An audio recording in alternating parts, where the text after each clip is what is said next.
Batuk dalam solat batal. Ada orang kata tidak kira sengaja atau tidak sengaja. Apa pendapat ustaz? Kerana ada orang kata gitu.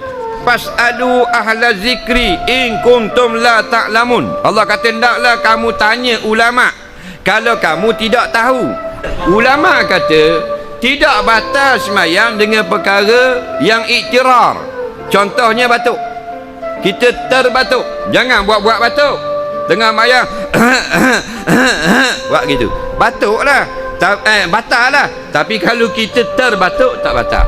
Yang kata batal ni ada batuk sepanjang semayang sehingga rosak semayang kita. Faham? Terlalu banyak batuk barulah batal. Gitu gak bersin?